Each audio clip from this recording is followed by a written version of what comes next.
Olá, pessoal. Nós somos da empresa Júnior, da Procoi, do Centro de Ensino Superior de Conselheiro Lafayette. Eu faço parte da equipe de projetos. A Ana Beatriz, que está aqui com a gente, faz parte como presidente.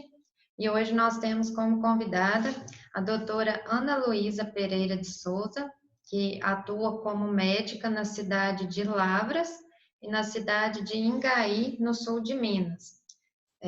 A formação dela é pela Universidade Federal de São João del Rei, lá no campus de Divinópolis, Centro-Oeste. E nós, como cidadãos comprometidos, diante desse cenário atual, tomamos a iniciativa de conhecer um pouco mais da realidade em que estamos vivendo devido ao vírus aí. Então, doutora Ana, boa noite. Boa noite.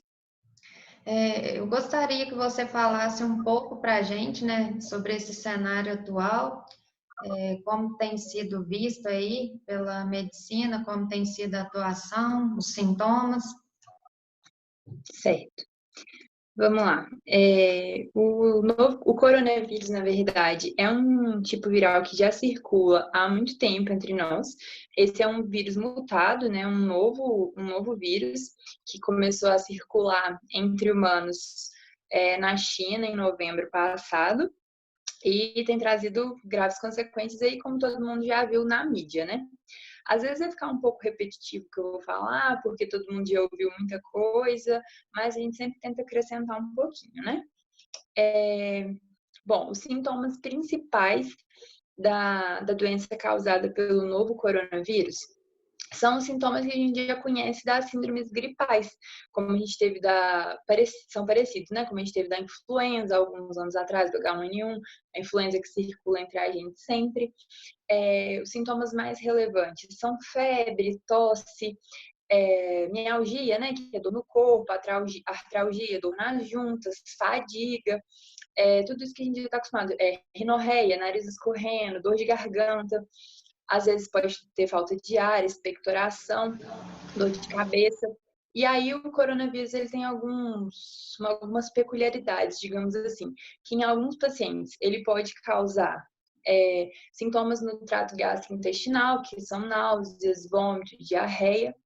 E ele tem um sintoma que aparece em alguns pacientes, não é uma porcentagem assim, tão significativa como os outros sintomas que eu falei, mas é um sintoma que a gente percebeu que tem bem específico, que é a anosmia. O que é a anosmia? Quando o paciente perde a capacidade de sentir cheiro de alguma coisa.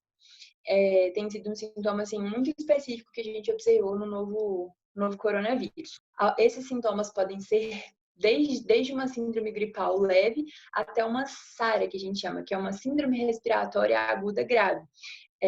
Normalmente, esses quadros mais graves vão aparecer entre os pacientes que têm fator de risco, como a gente vai falar daqui a pouco, são os pacientes mais vulneráveis, mas o espectro clínico da doença, né, tipo assim, a maneira como ela se apresenta é muito ampla. Vamos falar um pouquinho da transmissão, né, como que ocorre a transmissão da doença. Ela pode ser uma transmissão horizontal entre as pessoas e se dá pela inoculação de partículas, né, de gotículas de saliva, que pode ser pelos olhos, pelo nariz ou pela boca. Essas gotículas, elas estão, quando a gente conversa com alguém, elas podem estar em superfícies onde a gente encosta e depois levar a mão, né, no rosto, e também por aerossóis, que são micropartículas de água que ficam suspensas no ar e podem também contaminar. Os aerossóis, eles não estão o tempo todo aqui. Eles são gerados em alguns procedimentos, por exemplo, nebulização, quando a gente vai coletar o material do paciente para poder fazer exame, enfim. A gente já pode puxar o gancho para o uso dos EPIs, né? Que são os equipamentos de proteção individual. Para proteger contra os aerossóis que eu falei, a gente precisa daquela máscara que é mais rígida, né? Aquela pontudinha, que é a N95. Ela é a única que protege contra aerossóis. E essa máscara, ela tá se esgotando muito rapidamente no mercado. Então, ela está sendo reservada exclusivamente para os profissionais de saúde que estão lidando com pacientes sintomáticos, nas unidades de isolamento que estão sendo criadas no serviço de atendimento à saúde, nas UPAs, como nos hospitais, às vezes até nas unidades básicas, dependendo da demanda do lugar. Para o pessoal aí que está na ativa, né, que tem que trabalhar, teria que ter esse certo cuidado, né, de estar utilizando, né, os EPIs corretos e não compartilhar, né? Não, de forma alguma. Os EPIs são de uso individual e dentro das unidades de saúde eles são de uso único. Então a gente usa e após o atendimento descarta. Tá, né, sendo feito tipo assim para aumentar a meia-vida dessas máscaras N95, que a gente não tá com ela tão disponível, colocando uma máscara cirúrgica, que é aquela máscara branquinha, por cima da N95 para poder usar ela por um período maior. A estratégia que está sendo utilizada, porque senão não vai dar mesmo. Tipo assim, não tem máscara para todo mundo, não tem máscara para o tempo disponível que a gente precisa. Entendi. Mas aí o que tem surgido mais de dúvida entre a população é o uso de máscaras, né? Não é para a gente, profissional da saúde, que a gente tem nossos protocolos, todo o EPI completo que a gente tem que utilizar para atender os pacientes, que não consiste só na máscara, mas também tem capote, gorro, óculos, enfim, é o equipamento completo. Mas o uso dos comuns, né? É a dúvida que surge assim mais forte para o pessoal. Aí, o que é recomendado? Paciente sintomático, chegou na unidade de saúde, ganha uma máscara cirúrgica, higieniza as mãos, já é imediatamente deslocado para uma unidade separada, onde ele vai aguardar atendimento. Os pacientes que são casos suspeitos e vão para casa, que não tem indicação de internação, tem que usar a máscara em casa. E os cuidadores que vão lidar com esse paciente também têm que usar a máscara em casa. Para a população em geral, assim, estava sendo muito discutido o benefício ou não do uso da máscara. Mas está disseminando muito aí, o pessoal está usando. E aí agora estão surgindo as máscaras caseiras, né? Que o pessoal está fazendo com pano, com TNT, enfim.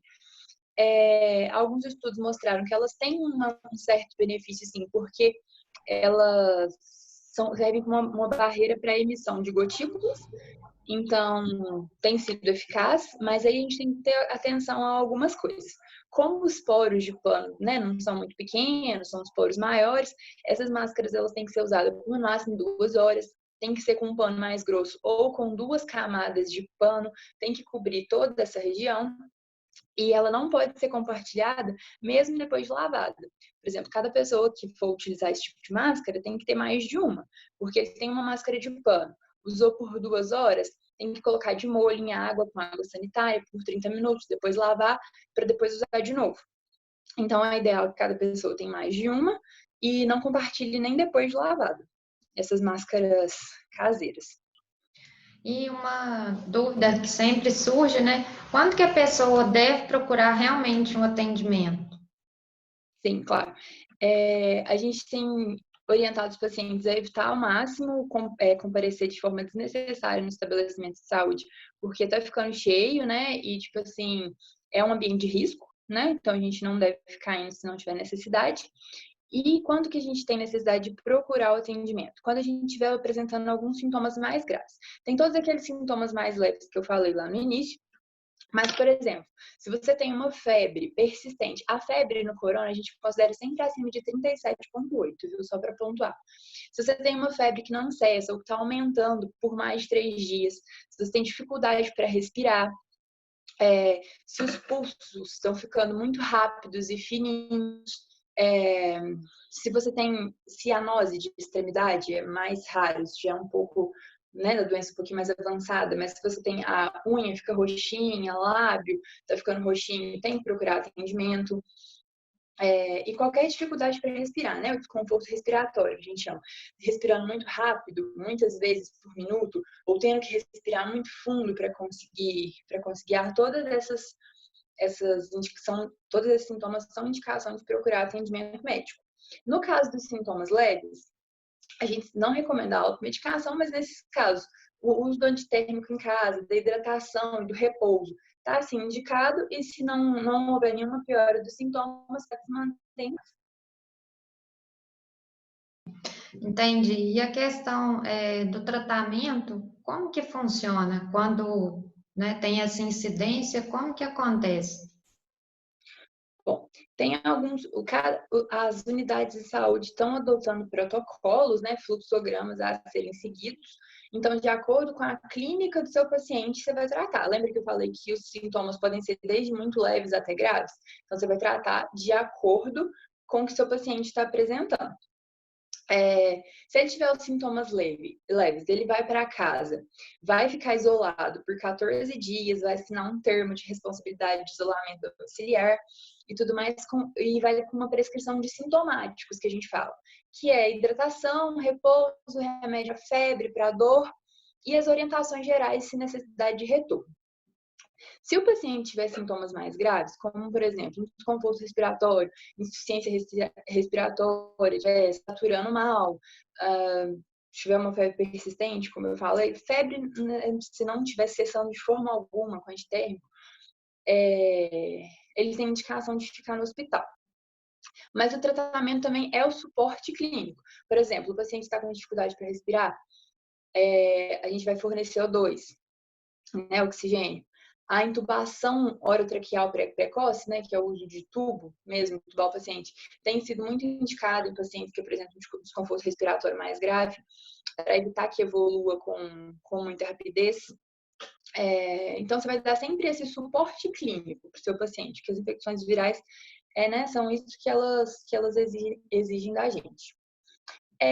Tem surgido aí, né, algumas pesquisas com hidroxicloroquina, agora surgiu uma pesquisa com cobaias, ainda não testada em humanos com ivermectina, mas a gente tem que tomar muito cuidado com essas coisas, que às vezes a gente está numa situação de fragilidade, todo mundo fica muito alarmado com essas notícias, enfim. Mas evidência científica é uma coisa muito séria. Então, a gente tem que esperar as evidências sólidas serem publicadas. Muitos hospitais já colocaram a hidroxicloroquina com a azitromicina, que é um antibiótico, nos seus protocolos, nos seus fluxogramas, mas isso é reservado para os pacientes graves, para os pacientes que estão internados. Então, a gente tem que tomar muito cuidado com isso. Hidroxicloroquina não é para ninguém se automedicar com hidroxicloroquina em casa, estocar, bem como a ivermectina, que saiu ontem, né, que é um remédio que a gente usa antiparasitário. Então, a gente tem que tomar muito cuidado com essas coisas, deixar para os profissionais lerem os estudos, ver o que é sólido, o que não é sólido, o que vale a pena, o que não vale. Sobre os Entendi. exames de imagem, né? Que eu não falei. O raio-x ajuda, mas às vezes ele tem certas limitações. A gente está usando mais a tomografia, que tem mostrado como se fosse uma pneumonia mesmo, que tem por característica invadir os 2 pulmões, por isso que tem tido desfechos tão graves. E o grupo de risco que eu não falei, né? Que são os pacientes que pioram. A maioria dos pacientes vai ter um quadro leve, que vai conseguir se curar em casa, mas cerca de 20% desses pacientes vão complicar. E alguns desses vão precisar de CTI, que são os pacientes que ficam graves, que eu falei, que vão para o tubo, enfim. E esses pacientes são aqueles que já têm comorbidades, né? Hipertensão, diabetes, asma, alguma doença autoimune, né? Que fica muito suprimido. E os idosos, a gente tem que tomar muito cuidado com a população idosa, que é uma coisa que todo mundo já está sabendo aí, que estão falando muito na mídia, né? Mas só para fechar. Sim. Então, o paciente encaminhado é feita essa análise e a partir daí a pessoa é direcionada, né, tanto em medicamento como no tratamento. Uhum. Muito boa explicação. Pessoal, bom, meu nome é Ana Beatriz, eu faço parte também da empresa Júnior. Meu cargo atualmente é como presidente. Eu atuo lá juntamente com a Viviane, né, que falou com a gente anteriormente. Ela é gerente do departamento de projetos. E hoje eu gostaria também de conversar com a doutora Ana Luísa. Doutora, eu tenho uma dúvida em relação aos exames, onde são feitos, como são feitos, quem que pode falar que está doente, não está, tem corona, não tem. Tá bom. Diante de um paciente com síndrome gripal no ambulatório, a gente vai avaliar a necessidade ou não de serem realizados exames complementares de acordo com a clínica que o paciente apresenta. A gente tem 3, né, categorias de exames principais, que são os exames de imagem, que a gente está fazendo, os exames laboratoriais, que podem ser de sangue ou a coleta de suave. Os exames de imagem, a gente pode usar o raio-x. Ele, às vezes, mostra pra gente alteração, mas ele está se mostrando muito limitado na avaliação desses pacientes com coronavírus. De exame de imagem, o padrão ouro é a tomografia computadorizada, que tem mostrado umas alterações em vidro fosco, que a gente fala, consolidações, que tem ocorrido geralmente bilateral nos pulmões. A tomografia, esse padrão ouro, que a gente tem pedido para os pacientes mais graves. Os exames de sangue, normalmente, né, vão ter uma PCR aumentada, que é uma proteína de reação inflamatória, que se altera em muitas doenças, e o exame de sangue é muito inespecífico. Alguns pacientes têm apresentado uma linfopenia, que a gente fala, que é uma baixa dos linfócitos, que são células brancas do nosso sangue, que tem sido apresentado por alguns pacientes. Então, esses exames a gente tem usado. E para os pacientes mais graves, que são aqueles que internam, que a gente quer confirmar mesmo o diagnóstico, a gente vai coletar suave, que é uma amostra de secreção nasofaríngea, que está sendo enviada para laboratórios oficiais, Fiocruz, Laboratório do Pará, em São Paulo, e também para laboratórios locais. Tem sido coletada mais de uma amostra de cada paciente, que é o exame que vai confirmar mesmo a presença do coronavírus. Esses casos são notificados como casos confirmados e os demais que a gente suspeita são notificados como casos suspeitos. Nem todos serão testados. A gente nunca vai conseguir saber o número exato de pacientes que foi contaminado, porque não é todo mundo que está sendo testado. A gente não tem kit para testar todo mundo, então a gente está testando os pacientes graves. Que é aquela taxa que eu falei, né? 20% complicam, mas às vezes nem desses 20% todos serão testados. Às vezes uma porcentagem menor, que são aqueles que precisam de CTI. A taxa de mortalidade da doença tem variado de 3% a 7%, dependendo do estudo que a gente lê. Entendi. Então, pode ser que tenham pessoas, né, que estejam em nosso ambiente, que possam estar com o vírus, estar transmitindo, mas como ninguém ainda na região apresentou alguma complicação, ainda não foi testado, então pode ser que o vírus esteja circulando e a gente nem saiba. Sim, em pacientes leves e inclusive em pacientes assintomáticos, que não apresentam nada.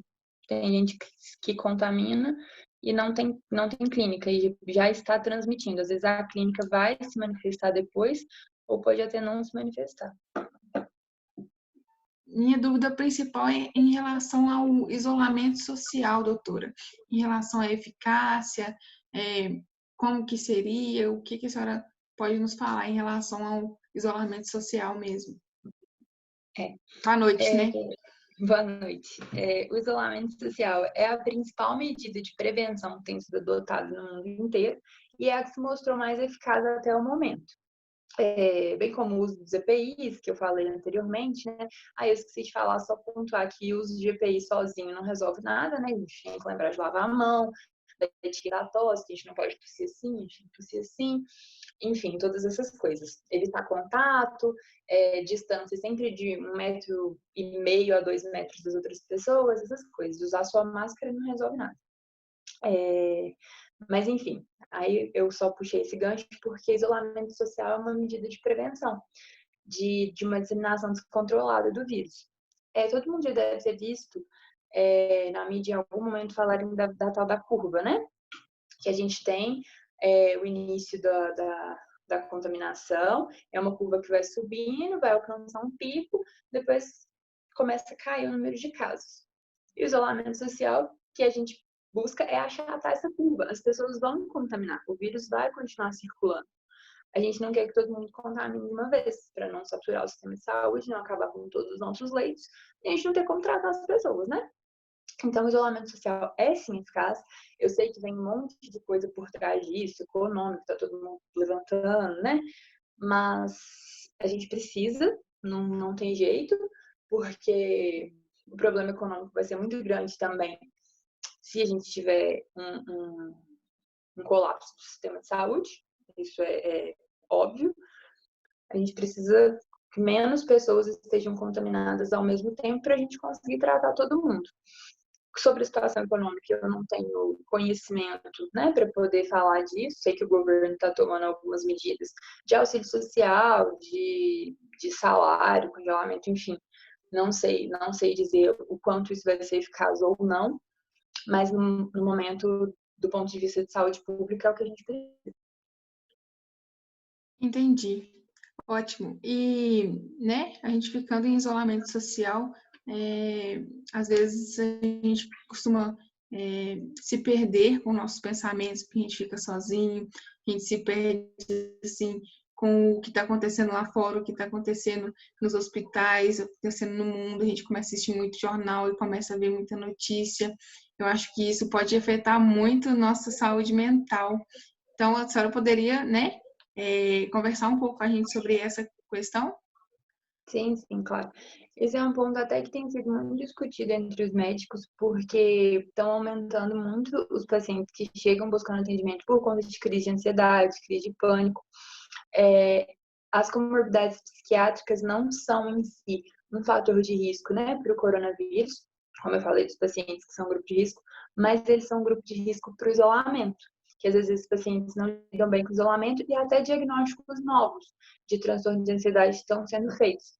Por exemplo, tem muitos pacientes que estão sendo triados para a unidade respiratória por conta de dispneia, mas por crise de ansiedade. Então, a gente orienta, né, que esses pacientes, os que já estão em tratamento, continuem seu tratamento, os que não estão, têm que buscar atendimento. O Conselho de Psicologia permite atendimento online, então os pacientes que têm condição, que já faziam terapia, continuar a terapia, assim, essencial, tem sido muito bom esses atendimentos da psicologia não terem parado, tem sido realmente um diagnóstico muito comum dessas crises de pânico e de ansiedade, principalmente. Então, o que a gente orienta é que as pessoas tentem se informar com informações que sejam verídicas, né? Porque tem as famosas fake news aí que tem espalhado terror entre a população, com notícias absurdas, enfim. Então, a gente tem que sempre procurar saber se as coisas são reais ou se são fakes. E tentar se ocupar com outras atividades também, né? Quem está ficando só em casa. Atividades de home office, se for um trabalho que permita, atividades de leitura de outros temas, enfim, ocupar a mente com outras coisas também. Não ficar só lendo e ouvindo sobre a pandemia o dia todo, porque tem desencadeado Sim. esse tipo de transtorno. Eu ouvi também casos que eles nos falam para seguir a rotina normalmente. Então, se você tem a rotina de acordar às 7 para o trabalho às 8, tenta fazer pelo menos isso. Se você não está trabalhando em casa, tenta pelo menos focar em algum projeto que você tenha há algum tempo, que tenha vontade de fazer. Às vezes tem vontade de fazer um blog, um canal no YouTube. Então, assim, no momento que eu não estou trabalhando, né? No momento que eu não estou trabalhando, eu vou focar nesse projeto. Então, acorda às 7, se programa, às 8 você começa o projeto, faz o horário de almoço. Então, eu acho que isso também auxilia muito nessa questão de não perder, né, o controle da situação. E o Perfeito, que Ana. isso? Eu tenho uma dúvida agora que surgiu em relação aos profissionais da saúde. Como vocês lidam com isso? Porque não podem ficar em isolamento. Talvez eu esteja até ultrapassando aqui alguma pergunta que vem à frente, mas essa parte da mental mesmo, como que vocês lidam com isso? Se tem algum profissional, algum psicólogo que ajuda, ou vocês mesmos com o conhecimento que já têm, já conseguem lidar? Sim, as medidas de cuidado com a saúde mental que eu falei anteriormente se aplicam da mesma forma para a gente, né? A gente tem que cuidar, assim, da nossa saúde mental, porque a gente está vivendo um momento muito difícil na medicina. Mas sempre manter o equilíbrio, porque a população precisa da gente, né? Sempre que possível, manter o equilíbrio. Estar na linha de frente não é fácil, não vou dizer que é fácil.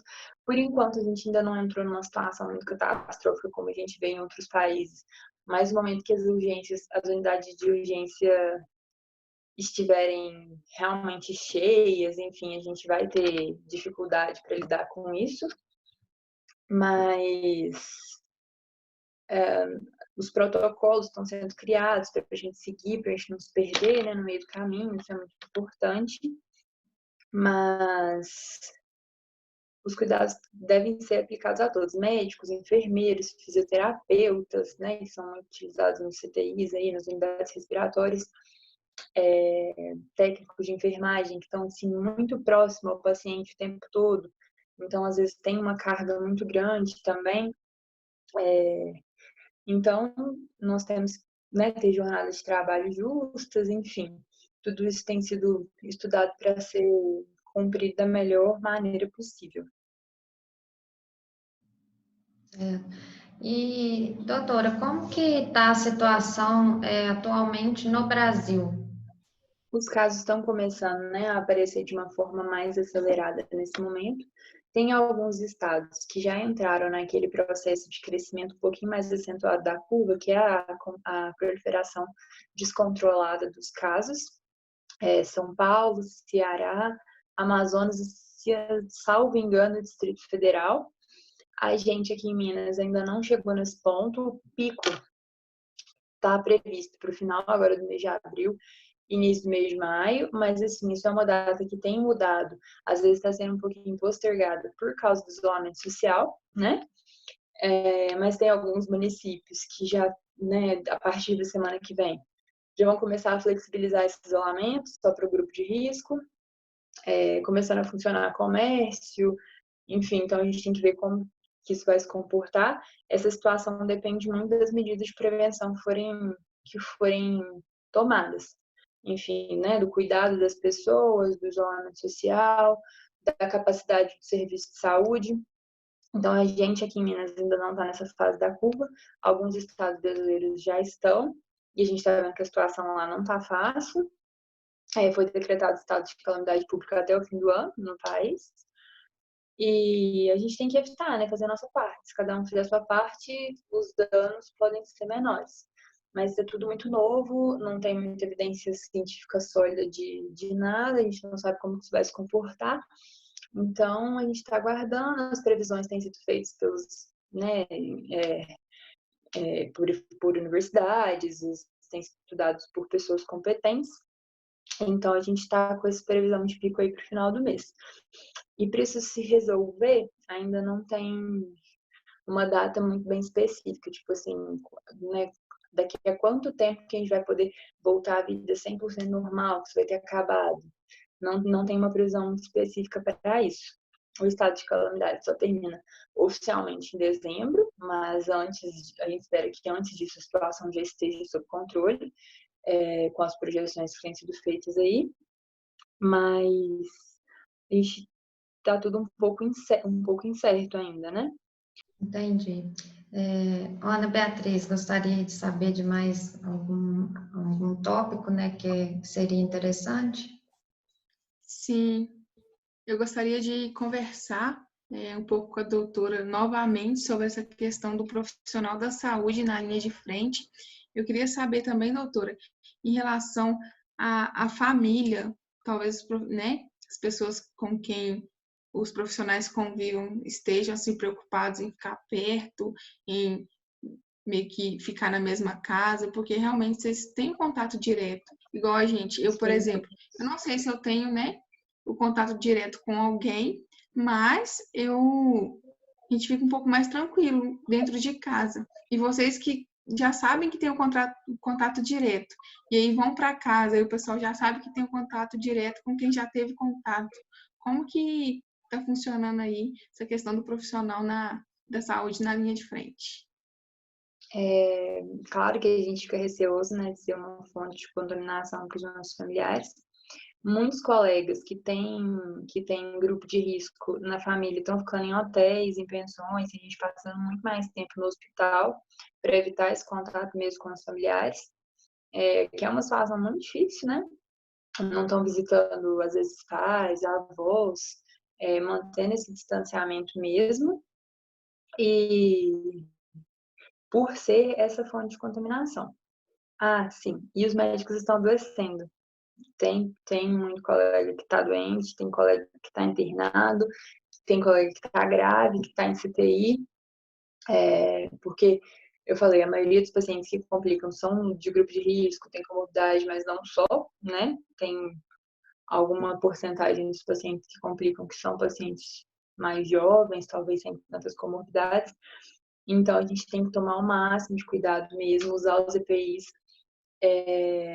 denunciar os lugares que não estão fornecendo EPI, os conselhos de medicina e de enfermagem, eu não sei se das outras classes fizeram isso, mas os conselhos de medicina e enfermagem criaram canais para denúncia dos lugares que não estavam disponibilizando EPI para a gente, que estava muito mais comum do que vocês imaginam. A gente tem que trabalhar sem o equipamento de proteção individual adequado. Então, se a gente aceitar que a gente vai ficar doente também, tipo assim, tem muito coisa, mas a gente vai pegar mesmo, não tem jeito. Se a gente aceitar que todo mundo vai ficar doente, não vai ter ninguém para trabalhar, né? Então, a gente tem que se cuidar dos colegas e cuidar da nossa família, sem dúvida. Então, realmente, tem gente que está se afastando da família, que é uma coisa muito difícil, né? Ficando longe de filho, criança, às vezes esposa grávida, mas tudo por precaução mesmo. Eu não faço nem ideia do quão difícil deve ser para vocês. Aproveito a oportunidade para deixar o meu muito obrigado, não só a você, mas como a todos os profissionais envolvidos, não só os de saúde, né, como aqueles da segurança, enfim, Sim. todos os que Todo não mundo podem. que está saindo para trabalhar está na linha de frente, né? A gente fica lembrando só dos profissionais de saúde que estão lidando diretamente com o paciente, mas todo mundo que precisa sair para trabalhar está nessa linha de frente com a gente. Exatamente. E realmente, principalmente aos da saúde, porque eles estão ali com o contato, e igual você citou aí pra gente, não podem, né, ver a família, às vezes tem que pensar muito bem antes de poder ver o filho, a esposa está grávida, os familiares que estão, né, na área de risco. Então, novamente, meu muito obrigado. E eu tenho mais uma dúvida. No início do vídeo, você citou para a gente a questão da máscara caseira com 2 tecidos, né? Enfim, citou também a duração, né? 2 horas. Eu tenho uma dúvida em relação a virar o lado. Eu uso assim.